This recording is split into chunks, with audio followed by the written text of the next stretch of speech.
Ang pagkikita ni Esau at ni Jacob. Ika-33 kabanata. Nang tumanaw si Jacob, nakita niya si Esau na paparating kasama ang 400 lalaki. Kaya pinasama niya ang mga anak niya sa kani-kanilang ina. At pag-alis nila, pinaunan niya ang 2 aliping babae at ang mga anak nila. Sumunod si Leah at ang mga anak niya, at si Raquel at ang anak niyang si Jose. Si Jacob ay nasa unahan nilang lahat, at halos ilang beses siyang yumukod habang papalapit siya sa kanyang kapatid. Pero tumakbo si Esau para salubungin siya. Niyakap siya ni Esau at hinagkan, at umiyak silang dalawa. Nang makita ni Esau ang mga babae at ang mga bata, tinanong niya si Jacob, "Sino ang mga kasama mong iyan?" Sumagot si Jacob, "Sila ang aking mga anak na ibinigay sa akin ng Diyos dahil sa kanyang awa." Lumapit agad kay Esau ang 2 alipin na babae at ang mga anak nila, at yumukod sila bilang paggalang sa kanya. Sumunod din si Leah at ang mga anak niya, at yumukod. Ang huling lumapit at yumukod ay si Jose at ang ina niyang si Raquel. Nagtanong pa si Esau kay Jacob, "Ano ba ang ibig sabihin ng mga grupo ng hayop na nasa lubong ko?" Sinabi ni Jacob, "Regalo ko iyon sa iyo para tanggapin mo ako." Pero sumagot si Esau, "Marami na ang ari-arian ko, kaya sa iyo na lang iyon." Pero nagpumilit si Jacob, "Sige na, tanggapin mo na iyon.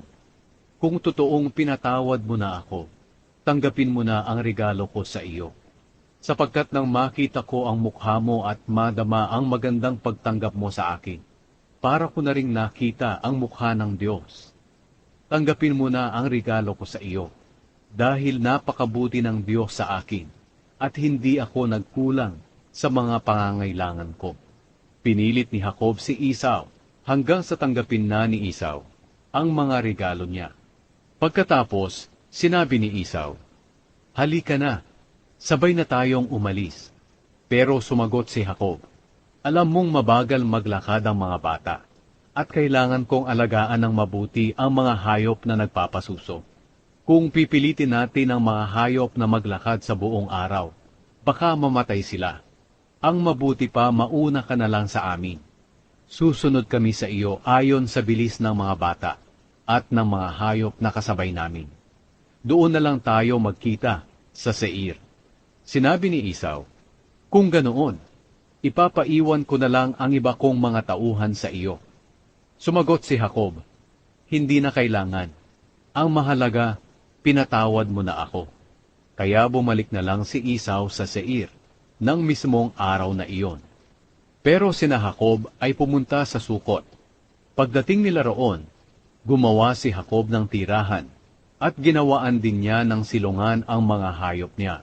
Kaya ang lugar na iyon ay tinawag na Sukot. Hindi nagtagal, nakarating din sila sa Kanaan mula sa Padan-aram, na walang masamang nangyari sa kanila. Nakarating sila sa lungsod na pagmamay-ari ni Shechem. Nagpatayo sila ng mga tolda nila malapit sa lungsod. Ang lupaing pinagtayuan nila ng mga tolda ay binili ni Jacob sa mga anak ni Hamor sa halagang 100 pirasong pila. Si Hamor ay ama ni Shechem. Gumawa si Jacob ng altar na pinangalanan niyang El Elohe, Israel.